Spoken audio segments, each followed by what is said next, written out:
I think a lot of it was very hard. I stumbled all the way. I had to create my business and fail and fall a lot, and then figured out the roadmap to do it. So it has, and because of me doing that, I've met a lot of other designers and actual contractors that are women too, that have asked me questions like, how do you start a business doing this? And how do you fight your way with being in a different industry these days? And luckily, the industry has changed a lot. Like the good old boys, I used to call them, are all retiring. And now it's kind of everybody around my age or maybe a little bit older, but we're all kind of in the sense that we just help each other out. And I think it has finally come to the realization that contractors need designers and designers need contractors, and they're finally realizing they want to partner up and not fight against it. My team's amazing. We all work with each other. It's different with AI now. AI can do so many things, but they can't replace the actual physical work, the relationship, and the value, because it just doesn't exist. All right, Ginger, thank you for coming on to the show. Definitely. Thank you for having me. So I wanted to start. You've built something that most people in the industry won't even attempt or imagine to do. You've designed and you've built. Why does doing both matter to you in a way where just doing one wouldn't? I think it comes from designing. You can design something and make anything look beautiful and fabulous and wonderful. But I think if you don't understand how it's structured or how it's built, you kind of can't have one without the other. So I made a design build company based on, I wanted to do construction. And way back then, they didn't really let girls play in the game. So I went the other way around to become a designer so I could get into the building side. And I was really lucky. I had some great contractors who really taught me more about the building, because I grew up in that kind of environment as well. And so that's really where I always knew I wanted a design build company. So it's a big reason why we kind of do design build, is because you can't have one without the other. If you don't understand the structure, how you're going to open walls, how you're going to fully design a home or something like that, or a commercial space, and reimagine an entire space. So I feel like if you don't know one, can't really do the other one as well. They kind of need each other, which is why designers need contractors. How do you, in your opinion, how do you define design, or how do you define construction for the homeowners that never done this before? It's hard. So when you have a homeowner that's never done construction before or design before, we define it we start asking them questions. We ask what they like, what they don't like. Usually what they don't like comes out way faster. It's like, well, we don't like all these things. It's like, oh, yay. Okay, now I know what you really don't like. Getting down to what they do like is harder. So a lot of that is done with visuals. We do a lot of 3D. We do a lot of planning design with them, and it really helps. Most people see a picture before they see an idea. We can see it in our heads. I already know what I'm going to do in 5 seconds. They can't see that. So that's kind of how we have to define it for them. And then we really have to explain what designing means based on what they want. If they want a kitchen remodel, we have to explain how that works, from cabinetry to tile to countertops, and how the process works. If it's a full home build, that's a totally different animal. And so we have to explain how that works. So it depends on the job a lot of times too. Gotcha. Let's take a kitchen, for example. Can you walk me through kind of the process that you usually go with a client and say, hey, Ginger, I wanted to do a kitchen. How does that work? So if we have a client that wants to come in and do a kitchen, we sit down with them first and we do an intake interview, meaning we ask them all the things that they would like, everything they could imagine in a kitchen, from a knife block all the way to 2 big islands, anything that it is. So we ask them everything that they want, everything that they need. From that point, we go into doing a design, doing a drawing. So we'll do drawings, schematic drawings, things like that. And then we make sure we walk it through with them. Is this really what you want? Is this how it moves, etc.? Once we get to that point and they're really liking what it is, then we go into appliance, shopping. I have amazing people I use for all the expertise of that. We fly around the country and are taught by the people who make the appliances, which is great. So we get to learn a lot. So we get to explain a lot. And then from there, it goes into finding all the product, all the things, and then implementing it together with our contractor so that it's exactly the way the client wants it. And usually once we get through the main drawing design part, the clients, we tell them just to go away in a sense of, this is going to be very stressful for you. Now just go live your life and let me deal with the rest.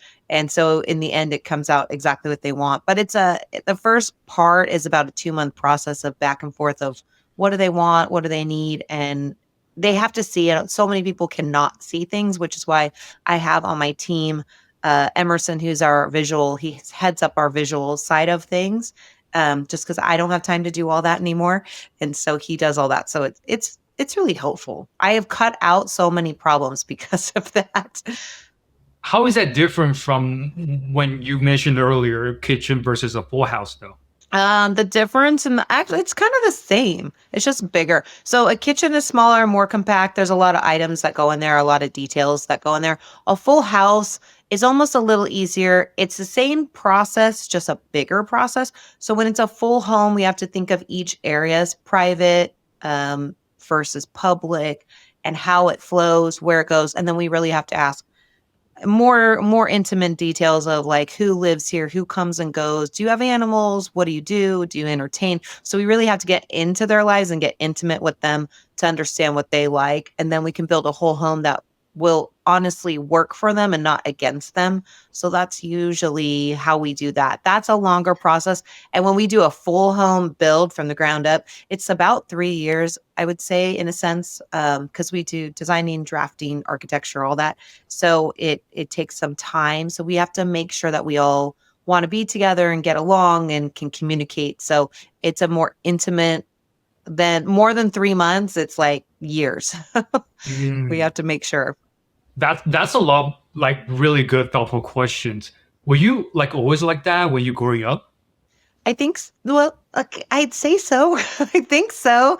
My mom, God love her, she should have always either been a landscape architect or an architect, or a builder, because we would move, she would redo a house and then she'd get bored and move somewhere else. So we always were like redesigning our homes, or she, on the weekends, her and my dad would take us to tours of model homes.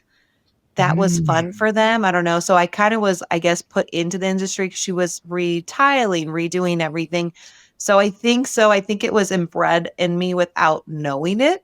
So I kind of always was that way. We were always looking at like the big picture to the little picture. And she'd always be like, we get to move, you get to pick your room. What are you going to do? And instead of her being like, I should probably go get a career in this so I could do other people's home. But Interesting. Okay, so do you think you have like a little sense of like chasing that feeling as well when you were little, like doing what you do now? no, I didn't. I didn't want to do Oh, it at interesting. all. I wanted to go to school to be a veterinarian. I was actually on my way. I actually worked with tigers, and I was doing that for a while. I was going to go to veterinarian school. I was going to go to UC Davis, and I got really burnt out and then got into design. But I always knew I wanted to build. I knew that because of watching my family remodel or build things. And so I knew I liked that part of it. I don't think I realized how much I like and enjoy my career until I got into my career. And I kind of weirdly fell into it because I had my son. So I made sure, well, I was going to school for it and then had my son. So I wanted to make sure I had a career where I was always available. And it was very easy to have this type of a career that I was available for. So it happened without me even knowing it happened, but it fits my personality. So I guess it was a blessing in disguise. That's amazing. That's amazing. Yeah. When you started the firm, what was it like?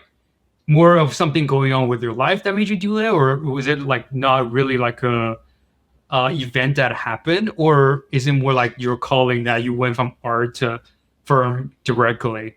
I went from basically I was working in college. I was working for a few different design places and firms, and I went directly from basically college and trying to do my own thing to doing a firm like immediately. And because it was mainly because I had my son and he was little and I Hmm. had to take him everywhere with me.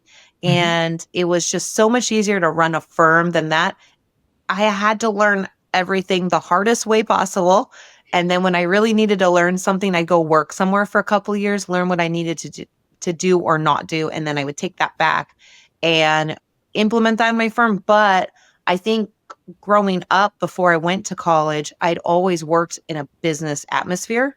I worked in accounting firms. I worked in colleges. I worked as secretaries. I ran a golf shop at 16. I don't know how they even Wow. let me do that, but I had ran the whole thing, made it better, and did all. So I think I always had that business sense in me, and it just transcended into taking the artistic side of it. So it was a strange transition. I think everything I've ever learned in life kind of came into this career. That's very interesting. Was there like any moment that you had like a tiny bit of thought of like I might have to go get a job while you're like starting out? Yes, absolutely. I think anything in design or construction, Uh-huh. there's high highs and low lows and a little bit of in betweens. And sometimes you just don't have work for 3 or 4 months. All of us in my firm, everybody I know, we've all had second jobs. At one point, I bartended at night while starting my firm because I needed cash flow to make sure Hmm. everything would go forward. Now, and I mainly just do this to give back, but I love it, is I teach college a couple days a week. So I teach architecture and design a couple days a week at a college. And I really love it because I get to give back everything I've ever learned and let them be more successful. So I think we all have, but there was one time many years ago when the market crashed that I literally was like, I have to go get a real job. What am I going to do? I haven't had a real job in 20 years or 15 years. I don't remember how long ago it was, but that was a little scary, but I always still had confidence. I was like, nope, we're going to do it. It's going to come through. And something always came through. But we've all had side jobs, I think, so that we can kind of get out of our head of like always having to work on projects and stuff. It's just kind of something different to do. So I don't know That's why that is. interesting. Like I can see through you like there's feelings of it's super hard, right? Like especially the hard times are hard. Yeah. But it's like I can sort of see that you have those like light at the end of the tunnel mentality too, where you think it's all gonna work out. Yeah. Like is it like is it almost in you? Or like have you ever thought about like oh it's not gonna work or like Oh, yeah. I'm about to give up and things like that? Oh, yeah. Oh, absolutely. I've had more doubt, I think, than anybody that I know. And I think that's what keeps pushing me forward. I always want to do better. I always want to make it better. I'm always worried that it's not going to work. And I'm very positive about it, but I'm always like, what if? So I think that keeps us working harder and harder, and especially me. But last year, this January, I closed down my studio, my design showroom, and that wasn't a quick idea or a quick answer of if I was going to do that. It took me a year to really process that, get through that, and how's it going to look for my team, for me, for us, for the firm. And I was worried. I was very worried if I did that, that the whole firm would close. And it didn't. It actually got better. So it was a moment of, what if I do this and it all ends? Like, what's going to happen? What am I going to do? And as soon as I did it, it just got so much better. It was crazy. I'm like, why did I have well, I always have one. So I closed that one down and now I'm going to open another one in Palm Springs. I don't know what I'm thinking, but Wait, but wait, what? So walk us through like what happened and how it can actually become better. Where like probably most people think, oh, you're closing down something, like it's probably gonna make the business go worse and things like that. it got better because I had that studio in Carlsbad for Uh huh. 6.5 years. And it was great, but it got to the point that my clients, the type of clients I have, they don't come to our studio anymore. They didn't come to our firm anymore. And it was more of a place for us to be together, hold the samples, have vendors. I also had it because of the type of selling and buying we do on products.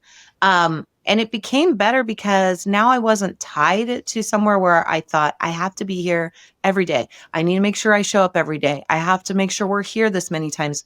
I couldn't really travel, or if I made a meeting, like, how am I going to get back to the office? Like, so it actually freed up my time to put more effort into my clients, into our projects. We can work when we want. We just have our deadline. So it actually ended up being a much better situation, which I didn't think it would, because I thought a showroom and a storefront and a name will be so much better for people to believe you're real in a sense. But I asked all my clients, I have clients are lawyers, engineers, some that work for NASA, like they make massive things. And I was like, do you ever go to the office? They're like, I haven't been in an office in 5 years. They're like, you have an office? I'm like, how'd you find me? And they're like, word of mouth. I was like, oh, maybe I really don't need an office. Oh So my goodness. yeah, it was just very interesting. So it was like research for a year and then realize, oh, I don't need to keep doing this. So it turned out better. I've so much more, weirdly have more time now. I don't know how that's possible. Wow, that's interesting. What do you think? Well, when you guys are talking about, oh, like you don't even have a showroom, like what do you think that actually the reasons that client actually working with you now that you've closed out the showroom, that you've closed out that you've thought differently than when you had the showroom? Well, I think that the world has changed so much, especially since the pandemic. So before everyone was, and I mean, I did it too. I was in an office, I had a suit, I had all the things that you had to do to look professional, to be professional.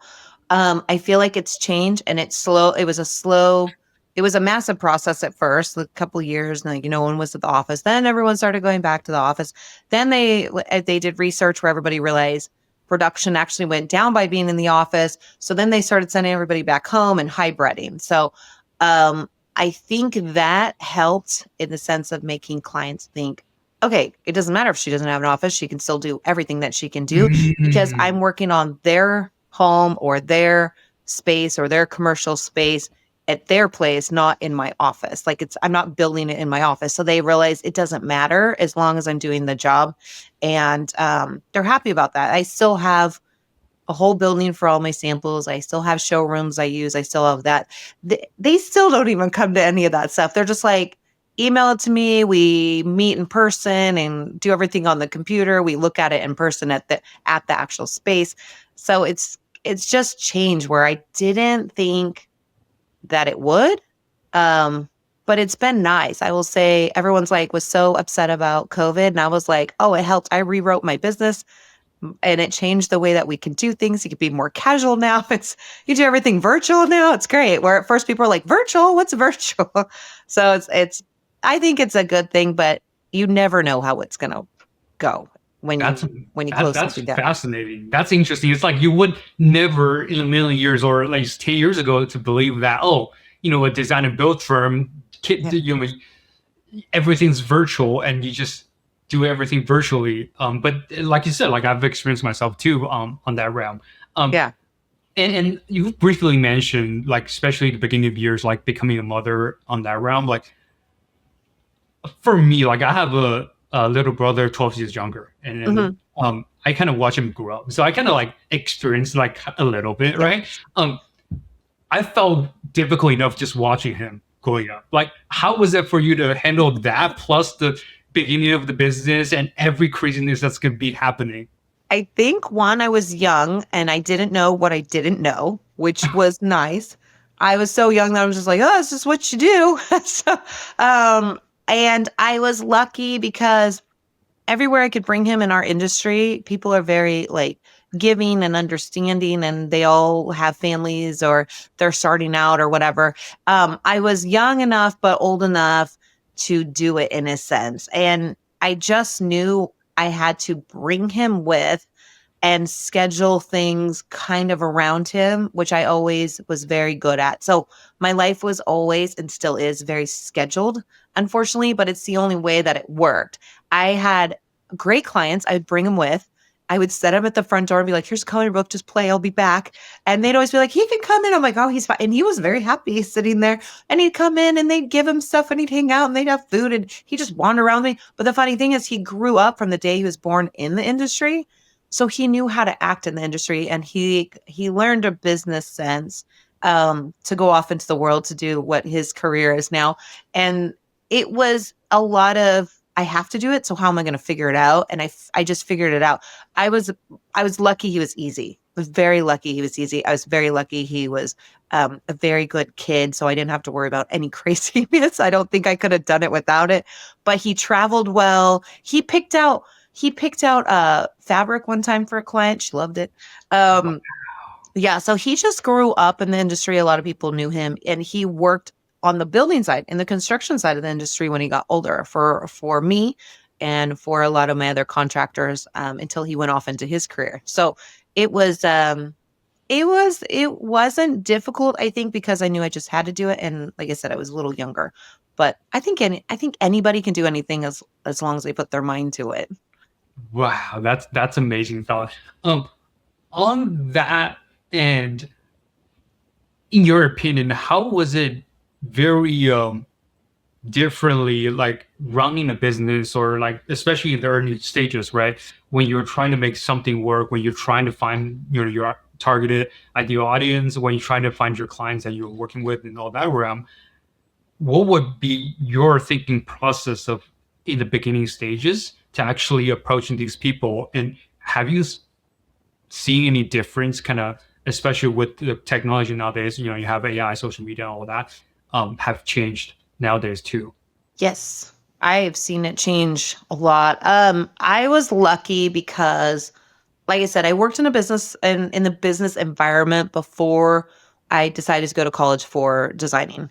Um, so I worked for a college and I worked in an environment I had to have meetings at young, like 17 or not 17. Oh, I wish I was that young. I was like 18, 19, having meetings with board members, people much older than me. So I had to learn really quick.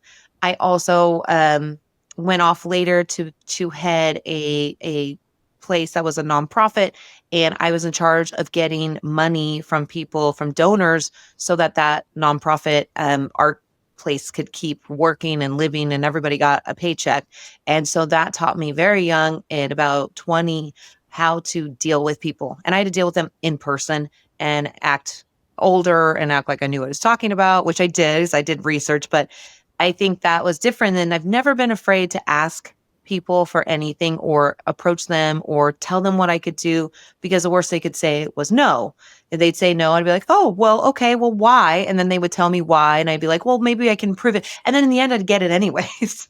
So they would just kind of work. It's different now, I think, with the digital age, because everything is so quick and fast and easy. Designing is that's why we do a lot more architecture, and why I do architecture and drafting. So we do lots of drafting and lots of commercial, because AI is so different. Everyone can just AI what they want. It will show them, and then they go, this is what I want, make it. Some of that can't exist. So we have to explain that to them. You can't have AI actually physically build that. So Right. yeah, you can't be like, oh, I could just build it. Just make that wall move like that. It doesn't work like that. Or you got to move plumbing, you got to move electrical, you got to move framing. Like things like that just don't happen in AI. So our approach is very different now, where you can show me your AI design. Great. I don't have to design it. I can maybe find the product. Sometimes it doesn't exist, so we have to change that, because AI is just sometimes makes things up. But our approach with clients now is value. How do you value it? What we're going to give you, how we follow through, and then how our contractors build it for you, and how we make sure that that happens. So it's different with AI now. AI can do so many things, but they can't replace the actual physical work, the relationship, and the value, because it just doesn't exist. So until they make a robot that does that, which I really hope they don't, um, it is different. It's very communication's different. You have to prove yourself in 10 seconds, where before you could talk and have a conversation, and it's not that way anymore. Oh, that so many good points here. When I dive Mhm. in, so at the first one, when you're at your very earliest ages, like when you're in a room with all the guys, I mean, predominantly it's probably males, Yes. right? Um, what's the story that you've never shared publicly about what that was looks like, or for you at that age?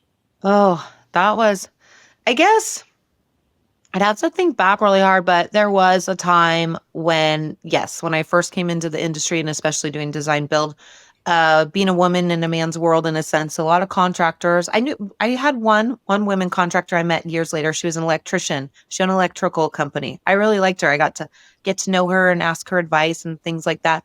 But I would say I had a couple more clients than the contractors that would question everything I did, because they were like, Mm, there's no way you could understand how to do that. There's no way you would know that. So I had to really prove myself a lot. It was a hard thing. You had to prove who you were back then. And and they didn't like you because you were a designer, but they didn't like you because you didn't know things. Then they didn't like you because you knew things. And then it had to turn into a respect thing. It took about 10 years. I fought my way through 10 years of climbing that ladder in the sense of proving who I was, proving what I know, knowing the education, constantly teaching myself things. And it was hard, but I never gave up. And I knew that one day it would actually open some doors. So it has, and because of me doing that, I've met a lot of other designers and actual contractors that are women too that have asked me questions like, how do you start a business doing this, and how do you fight your way with being in a different industry these days? And luckily the industry has changed a lot. Like the good old boys I used to call them are all retiring, and now it's kind of everybody around my age or maybe a little bit older, but we're all kind of in the sense that like we just help each other out. And I think it has finally come to the realization that contractors need designers and designers need contractors. And they're finally realizing they want to partner up and not fight against it. And then they are nice. Well, my team's amazing. We all work with each other. So it was hard, I would say. They just would always be like, you don't know what you're talking about. You don't know what you're talking about. You don't know what you're talking about. And I was like, no, I really do know what I'm talking about. So it was, I had to be quiet a lot back then. And then as I gained more, I would say, respect in the sense I could say what I wanted to say. So it was hard. Out of those years, what's the worst project for you? And I don't mean that like aesthetically. I mean like the ones that just cost you the most as a human being. Oh my gosh. There's everybody knows it too. There was one, it was during COVID. My contractor Charles and I, oh, God bless him, he helped me. We had a really tough client. It was tough. We believed in the job. It was a very hard project. We took a kitchen from one side of the house to the other side of the house. Post tension. If people don't know what post tension is, basically, wires in the best say post metal and can't cut through them, and they break and they'll slice you in half and cut through the floors. And so it was very stressful, but we did the whole thing, the bottom to the top. It took almost a year to do it. The client, and luckily having my past of having to deal with what I just spoke about in the industry, it helped a lot. He did not like women, which is funny because we couldn't figure out why he hired me. He hired me and I brought in the contractors. So I brought Charles in because I knew Charles would work with them very well. And we almost had to like, in a sense, be like, you talk to him today because I'm not. I'll talk to this person. So it was really hard because it's the job that almost made me quit my career. He couldn't understand anything. He didn't want to talk to, especially if you're a woman. I had a mainly women team back then, other than my guys, my contractors. He screamed at everybody. I felt like I was having to constantly almost be like a mom and be in the front of everybody and take the brunt of the screaming all the time just to make sure everybody could keep working because nobody wanted to be there with him. And so it was rough. We got through it. The house is beautiful. He's never let us take pictures, so we only have phone pictures. Oh my God. Yeah, and it turned out really well. And it's funny because one of my dearest friends lives across the street, so I see it all the time. So I see that house all the time. So we laugh, and you know what I say? I go, it taught me, but as much as I wanted to quit that job and quit the career, I honestly didn't work residential for like 7 months after that. I only did commercial. But it taught me really how to deal with people. It taught me the psychological of how to deal with people, cues of people, how everybody's different, why they're different, how to make sure everybody gets along. But mainly it really taught me that my team has to come first, and we've laid down massive rules for everybody on the job site, including the clients, of how they treat people. And we don't put up with any mistreating anymore. And as soon as somebody mistreats anybody, they get fired, in the sense of we're done with your project and we're leaving. So, and they all know that. They all sign a contract stating that. And there's more respect than ever on all of our jobs with all of our clients, and our clients are very respectful, and they are. So that was probably in my 21 career. That was my hardest one. That's the one that almost made me quit. and it was Wow. rough. It was What a rough. crazy There's a lot story. more details that I won't talk about, but it was rough. Well, you have those things, or when you start seeing signs where clients started going sideways, what do you know now about yourself on those moments when you're quote unquote being exposed? Well, we see the signs of frustration first, and we try to really ask what's going on. We try to communicate a lot. What's going on? Why are you frustrated? Construction's frustrating. It just really, really is extremely frustrating for clients who have never been through it. So we understand that, and we talk a lot. Usually, when we start to notice that, we try to have a meeting outside of the construction zone or the designing process and just be like, how are you feeling? What's going on? What are your frustrations?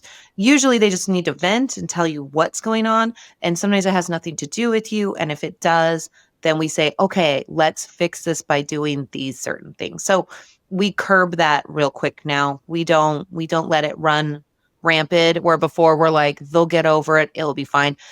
If clients are disrespectful, we want to finish every job. It's just in my nature to finish it. It has to be done. And if they are, we kind of bring them back and say, we work professionally, and this is why. And we kind of steer them back into, please don't speak that way to anybody. And so it comes in. So it's just we use just normal business tactics in a sense, but we do really care about everybody we work for. So we want to make sure they're okay. We want to make sure they're not stressed out. And so we notice it when it's like little remarks or harsh emails. And it's usually like, oh, they're tired, they're frustrated. Like, because some of our jobs lag on for 2 years when we're doing a full build. So we try to be very conscious about others' feelings. So I think to be in this business, you also have to have a psychology degree. Understanding human beings, huh? Yeah. On that, like, there's few things like frustration you've said, a lot of worries. What about yourself? Like doing all this things like running companies or raising the kids, being the front side of the bread. Like, what does loneliness looks like to you? Like, I generally don't believe for people at your level that, you say that you don't feel it. Like, what are you meaning? Like, what do I do to like take a minute Yeah, for myself or? yeah, like is your more loneliness versus frustration? Like, Yeah, I think for me and my level of business and my companies that I run, I don't really have a lot of downtime.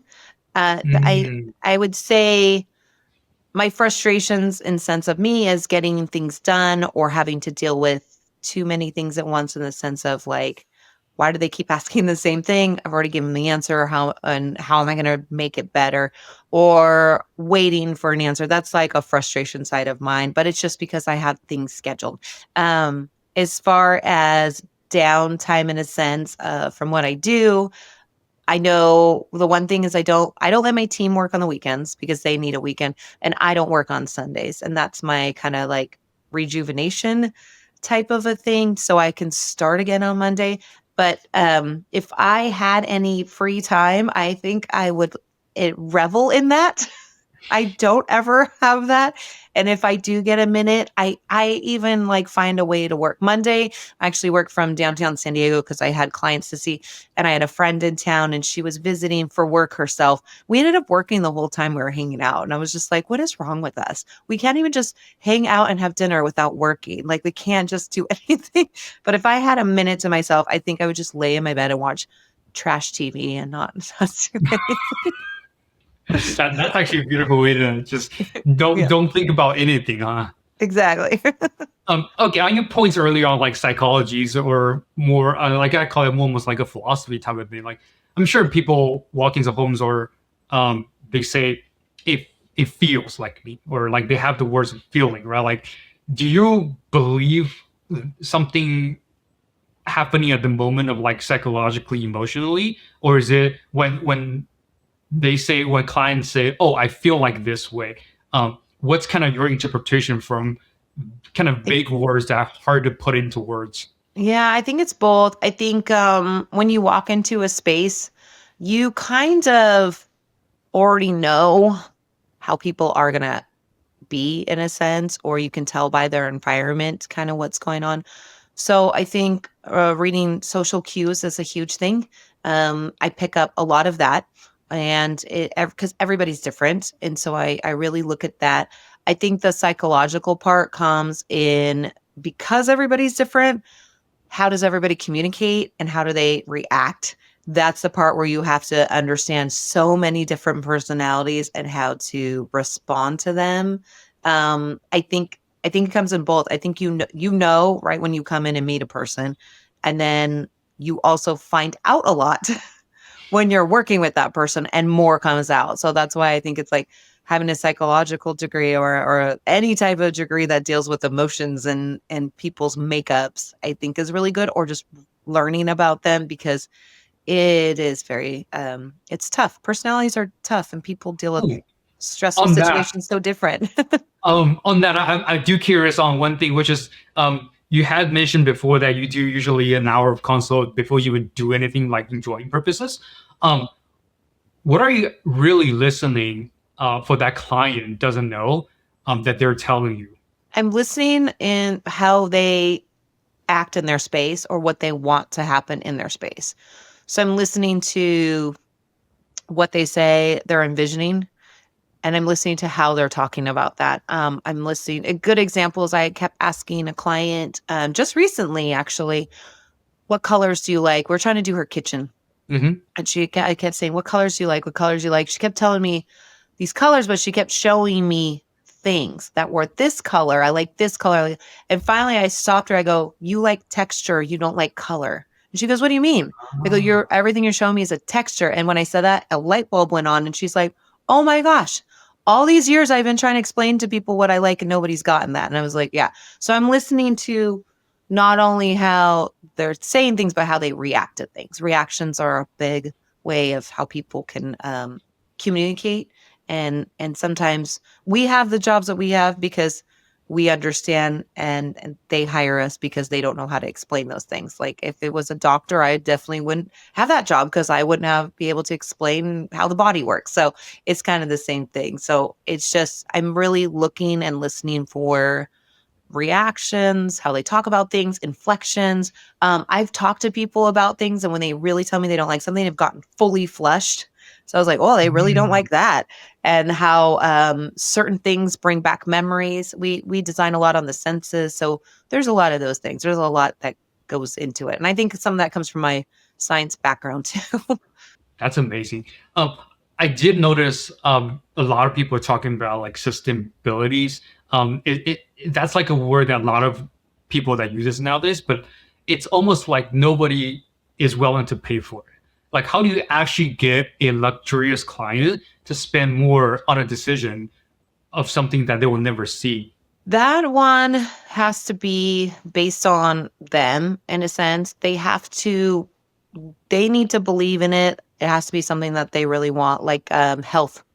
Like all the health benefits right now is a Hmm. huge thing. Cold plunges are a big thing. Um, the way that you have smells in your house, the way that light is in your house, like um, there's certain lighting that actually circadian lighting that is health benefits. So it's explaining those things, or asking like, how do you want to live your life? How long do you want to live? What do you want to live? How do you want to live? Do you have people that live in your house? And then it's just education, educating them on the products, on the items and why, and showing actual studies is usually how we do it. So we do a lot of lighting, and we do a lot of heating, and we do a lot of those things that actually help for later on and through life, health wise, because a lot of people are very into health and things these days, and living longer. And I think my generation, we're getting to that next little hill, and we're like, oh, whoa, we got to actually think about things now. So it's kind of just all that. Aging in place is a big deal. Nobody wants to go and not live away. And so many families are coming to live with all of us now. So it's a lot of that, and just asking kind of future questions. And it's usually not for now, it's for later. Like, let's put this in for 5 years from now or 10 years from now. And that's usually where it comes into. And then they're like, oh, that is a benefit. We're going to do that. So What's the design mistake that wealthy people makes over and over again, but no one's ever telling them that you see? Mistakes I think that are made are a lot of times is they want things because their peers have them. They never ever use them. And I'm always telling them, let's invest your money wisely. You don't need that. Are you going to use that? Why in the world would you have that? And we talk about it. So the good thing with us is we're very just down to earth and normal, and we talk to them like people. And I think they appreciate that. And then we also explain financial reasons why.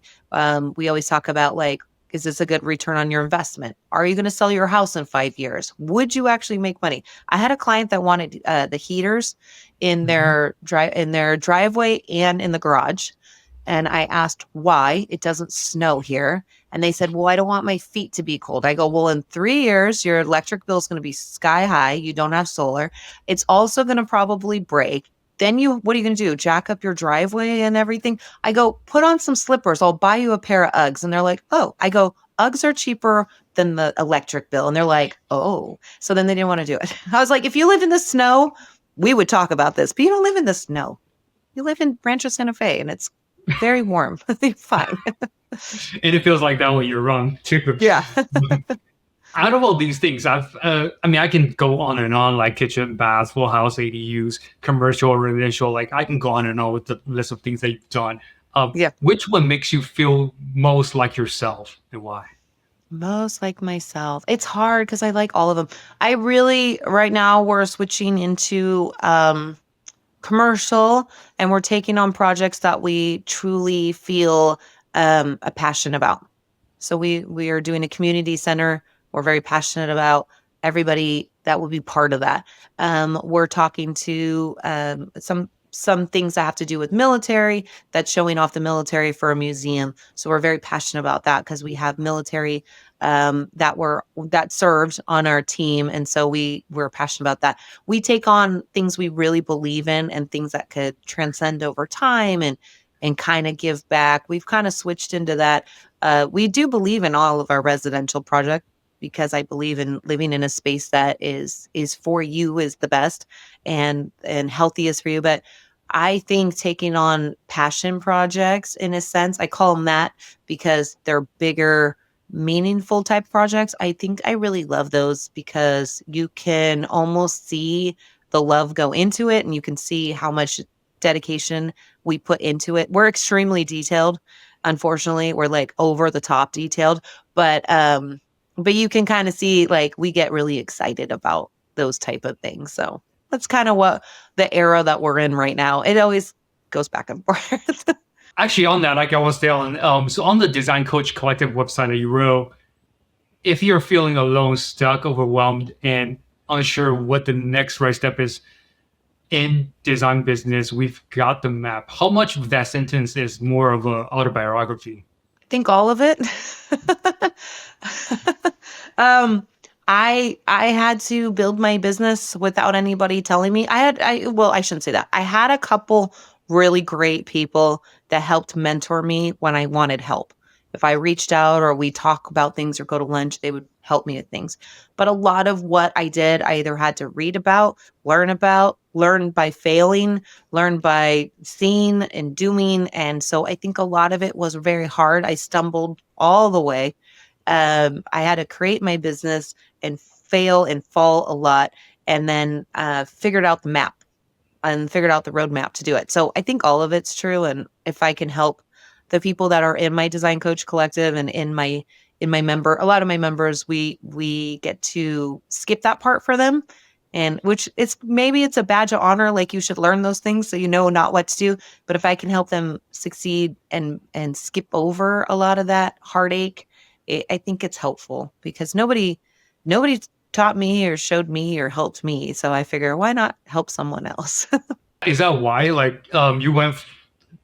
There's a lot of things again. Like I can go down the list. Teaching at colleges, you spoke at the KPIS, and I can go on and on. But is that kind of the reason that you're giving away all these things that took you 20 plus years to learn? I think so. I don't give them all away, but I'll give you the roadmap of how to get there. So yeah, I think I've done my career for so long. I always say you have 3 careers. So I've had my 3. I did designing, And then I did design build, and that was a big thing. And I'm going more into architecture. I'm studying for that. I think I wanted to do this in between my third career because I think my third career is going to be giving back and coaching. And that's a really big reason why I wanted to start this. So I want to give everybody the roadmap how to get there. I'm not going to do it for you. You still have to do the work, but I will definitely give you the keys through the door so you could get there because this no one really helped me. And I wish someone did because maybe I'd be farther along than I am now, but maybe I wouldn't have learned everything I did now. So, but if I can help, I love the people I get to coach too. They're great. They're wonderful. They're excited. And the reasons they come to me are usually for the reasons that I started my own business. So it's really fun to see them kind of go through it in a different way. Oh, interesting. So when you were coaching those um, ones in this industry, like, and then let's say you can see she's about to make a mistake that's gonna hurt her in some ways or him. How do you know when to stop them versus just let them fall and they will learn eventually? I usually let them know in the beginning. I usually say, okay, I see what you're doing. If you do this, this is what's probably going to happen. I would suggest trying it this way. See how that works out. I've coached clients that they've gone to other clients' houses and they're getting a design contract and they're really excited. And I kind of say, okay, well, let's slow down. You need to come in like this. You need to talk about your contract like this, or you need to speak about it this way. I go, if you're going to rush right in like you're doing, you're not going to get the job. And so that's just one example, or if how they're writing their business or how they're writing their contracts, things like that. So I step in so that I can help and I'll give suggestions and it's up to them which way they want to go. Cause I'm not going to control their business, but I am going to say, this is how I've done it, or here are facts of these things. So it's helping without telling in a sense, but some of my clients, they'll just go off even if I coach them and they're going to do whatever they want. And then they come back 6 months later. They're like, it's not working. Nothing's working. I'm like, well, you didn't follow the steps. So you got to follow the steps and then it will change. So sometimes you have to let them go and then they usually come back and ask for help again. What do you think like a common traits, personalities that you've seen out of everybody that you've met or you've coached before are the very common things like you see over and over again? When you see this, usually that means that person will succeed. Will succeed. Mhm. Common traits I'll see of people that will succeed are people that are actually dedicated to learning or dedicated to what they're doing and really believe in. I think everybody believes in themselves, but really believe in it. And then that really want to put the work in and then get real detailed about it, where they write a business plan or they say this is how they're going to work, or they schedule things and stick to them, or they say things and they do them. And those are the people I always see succeed. And even if they fail a little bit, every year I see them just grow a little bit more. And also the ones I really see succeed are the ones that really want it because it's not easy. It's a lot of hard work. I always call it the 5 o'clock club because we wake up at 5 in the morning and we go to bed at midnight and you get 4 hours of sleep in between. And so in the sense, because you're always like, I need to do this and I got to think about this. And those are the people that are starting out their own company with just themselves. Once you get help, you're not doing that so much. But I think those are the ones I really, really see succeed. The ones that are just determined and are grateful for what they learn, and those are and keep actually doing it. So I've seen other people that, oh, I really want to do this. It's great, and then they think it's fun, but then the hard work comes about 6 months later, and they don't want to do it, and it doesn't work out. How is it that you're seeing them versus when you were at your earlier stages? What I mean, with all the craziness, like we talked about before, AI and others, what do you think the difference are, and what is your perspective on AI or technology nowadays? The difference, I think back then when I first started, I don't know if it was defined so much as dedication or determination. I think it was more defined as like we need to make money and eat and keep a roof over our head. Back then, it was like survival. I think it was survival of the fittest back then because designing wasn't, I mean, designing was there, but it was a luxury, right? And I had to really work with my contractor. So back then, it was very different in trying to be determined. And I had to write all my own contracts. I had to write all my own emails. I wrote all my own proposals. I had to draw everything. I had to 3D everything. I had to show up with everything. I had to do it all. I had to go get the samples. There wasn't a delivery service to bring me things. It's different now because you can go on to any AI service and say, seeing this client on this day to talk about these things, put in these points. Boom, done. But there's no thinking in that, right? It's done. And you could just pick out some points, or I need to write an email to a client. These are the things I want to say. Boom, done, send. The bad thing of that is I think if you use too much of technology in the sense, you aren't able to back up that because you haven't thought about it. So when your clients come to you and say, well, why this and why that? And how do you explain this? And can you explain this to me? And how does this work? Because you've just copied and pasted and didn't do the research or look it up, I don't think you can back it up. You have to know it, to believe it, to say it, and to get it to go. Because God love my contractors. I love them. They are so amazing what they do. They can build anything. They can do anything. But if I had to put in a piece of paper of 900 things to read of why they need to build that, they're not going to read it. I need to explain it to them, and I need to explain why it needs to be that way, and why do I want the soffit that way, and why do I want the doors that way, and why do I want the hardware that way. I have to tell them, or I have to, sometimes I literally have to draw on the wall. I'm all like this. I drew tile on the wall one time for a design because they're like, I don't understand this piece of paper. I literally had to draw. So I think if you're not using actual research, actual speaking, actual thinking, all the cognitive things we need to do, I think it actually breaks down in your in who you really could be and who and what you know. So it's good and it's bad. I think it's good when you need to do some things. I think it's bad when you really need to know some things. So it's a fine line. Give me some examples, like the AI things that you would recommend to do because they enable technology, and the example of things that you would not recommend have AI to do.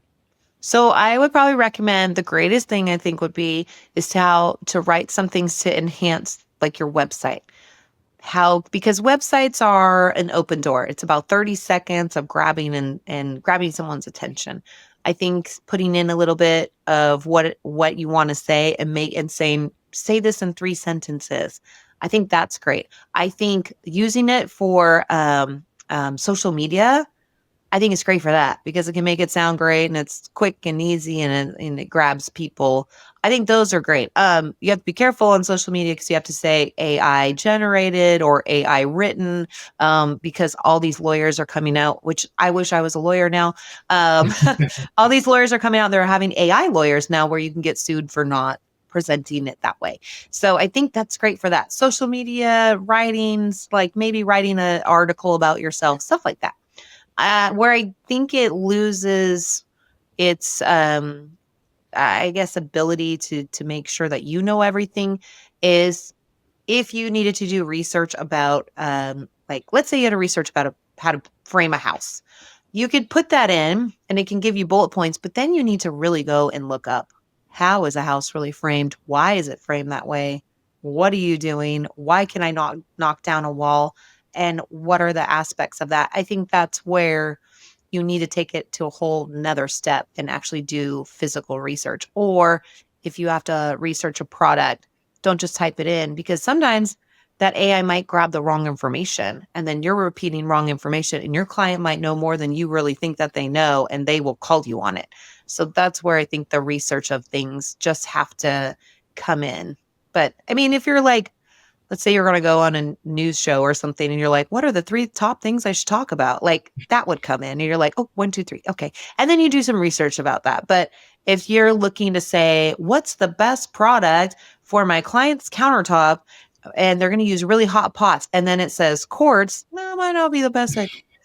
So you might have to actually look up what each material is, their properties, why, all those things, because you need to, because you might just say, well, it's quartz. And they're going to say, well, why? And you don't know why, because AI just said it's the best. Well, why is it the best? Tell me why. And then they're going to ask you this. Well, what other products are there that's kind of like that? Well, you better know about marble and dolomite and granite and, quartzite and quartz and you better know all the things because you have to give out that information. And you can't like go on your phone and go, hold on, let me look. Because then they're going to be like, why don't you know? So I think research and education in our industry is always a really big thing. We do that in Design Coach Collective. We take all of our people out to go learn things, and they always think, I don't think I should know that. I'm like, trust me, you need to know. So the more you know, I think the better. So don't always. Social media, AI is great. Real world, probably need to know things. That's a great point. Would you say this is kind of one of the very important things moving forward as well, especially with all the advancement of technology nowadays? Besides that, was there any different points that you would recommend for the designers that are just getting started, the ones that are inspired to be you, the ones that are looking at your website or your resume, your stories, like, that's amazing, I want to do what you does. What are the other things that you think will be very helpful moving forward despite the advancement of technology? Moving forward, I think for our newer people, yeah, definitely use technology advancements. There's great things in our industry, especially in architecture. I don't think we'll ever take over full on architecture because we still have to draft things and build things out and things like that. But I think if you can use it to help you figure out things faster, like how energy is more efficient. They have tools for these now. You can run a whole cinematic thing showing how the sun moves around a house, right? I think using things like that are newer are great. I think typing in like what are the most biggest points I should know in our industry, I think that's really good. So I think technology is not bad. Like there's an app I use on my phone where we go out and physically measure, but then we also have an app that scans the whole place and then it digitally puts it in to our computer for us. We review that with our measurements, our pictures, that we still have to draft it out because it has things need to connect and we still have to build things and things like that. So I think it's good to use technology in a sense for that. There always is better technology coming out. So being a new person coming into the industry, I would do research on what is the best technology because there are going to be technological advances. You can't stop it. It's going to happen. But I always think if you're educated on both technology and real world items, I think you'll be a force to reckon with in the end, because if you can use your brain and use your phone at the same exact time, you can answer any question and you can move forward faster. So if you're not going to move with technology, you're going to be left behind. But I think you also have to, anybody coming in new, I think they really have to prove themselves, and they're going to be asked questions by a lot of people and they want real answers and they don't want the phone to answer for them. Great point. So there's more things to be said besides technology and a combination of the real world business interaction as well. Yeah. And I always tell everyone, go take a business class. It doesn't hurt. That's interesting. Talk to me more on that. Like, do you mean business class in the sense of like university, or is it like online course? Like, what do you mean by that? You could do either. So there's community colleges that have like Business 101. You could take an online course. We do an online course for DCC. It's a 6-month course of how to do business from the very start to get you off and running. There's universities, there's books, podcasts. I think there's some podcasts too. There's some I listen to. I would just say take a basic business course because you're going to learn like how to set up a business, how to run a business, accounting, insurance, like all the basic things that most people don't think about, I think will help you. And then when you take a business, I had to take economics. Hated that class, but it taught me so much. And I think I didn't like it because I knew just a little bit and then I had to learn all kinds of new things. But it just, it helps you just understand how business works, how people work, how the industry works. I think it's helpful. Basic math skills will save you 1,000% in this industry. And math is hard for some people. So I think just taking a basic class will really help. That's amazing. Here's an interesting one. Your son Dorian is producing single stories with you. Yeah, Be honest, is it more like a business decision, or is it like a parenting decision, it was. or is it like something that you needed for yourself? Well, it was kind of both. It was a business decision because the podcast was based after me being a single mom and the stories that come with it, and then the play on single story homes. That was the whole reason for it. So he was helping me produce it in the beginning. He's an EMT now, so he has zero time and he's finishing college and all of those things. So he doesn't really help me produce it so much anymore, but we do bounce ideas off each other. So in the beginning, yes, he was part of it. He was helping produce it. We filmed a ton of stuff. That's why it took a year to film. And then we were cutting it up. And then it's like, he's like, I gotta go to college and I gotta work in this. And so we kind of paused for like a year and a half.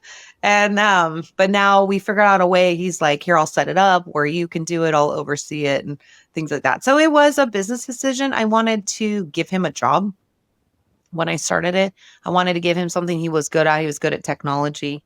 And I thought it'd be great to do something together that was based around our life. So in the beginning, yeah, it was great. We did a lot together, and then now it's turned off into he's like, that's fun. And now he's off doing his life. That's So amazing. yeah. What about the future? Like we've went through a lot, and there's so many different things, your stories and things about you. What does the future looks like for you in the next 10, 20 years? Oof. I may hopefully in Italy and not having to work. um I think my future in the next 10 or so years will hopefully my idea is to keep the business running, keep and mainly switch to architecture and have my team that's here now mainly take it over. We actually have future goals in 5 years of being in another country, and then being in another area running what we do now. And then we also have future goals of them taking it over and me just kind of overseeing it because I would like to in 10 years probably be teaching and coaching full time, but overseeing what they're still doing and carrying on how the company does. And I have two people that have been with me for a long time that I believe can totally do this. So we have future goals of still going, but me stepping back a little bit more so I could take on those more passion projects and then full on coach and teach and do the things that I really want to do. And then watch how they've got great ideas of how they can run the company and I have that very open in our whole firm. They get to once a month tell me what they want to do, why they want to do it, how they want to do it, and then we talk about it and see if we can implement that or what we could do. So they've come up with great ideas. I'm excited, and they're younger, so they're gonna have to keep the company going. Someone's got to run the company. What about your younger self? Like, if I had a microphone for you right now, Mhm. and the other person said us other side of the table is the younger Ginger who's 23, Yeah. around there, and just starting the firm, terrified, uh, and going through what she's going through at that point, what would you want to tell her? Ooh, that's hard. um, if I was younger and where I am now, I would probably want to tell myself to do it faster and be more dedicated. I think when I was younger, even with running it with a kid and all that, I took moments of, oh, I don't think it's going to work. I'm just going to stay in my lane. Instead of taking those big leaps and jumps and just trying. And if it failed, it failed. And if it succeeded, it succeeded. I think I had, when I was younger, I think I had doubt because I was always taught to have a real job. I love my parents. They used to tell me until my parents actually retired and came and worked for me. So it was really funny. My mom retired and became my accountant for a while, and my dad retired and he ended up running job sites, warehouse, things like that. And until they did that, they used to say, "You need to get a real job. When are you going to get a real job? You should hurry up and get a real job."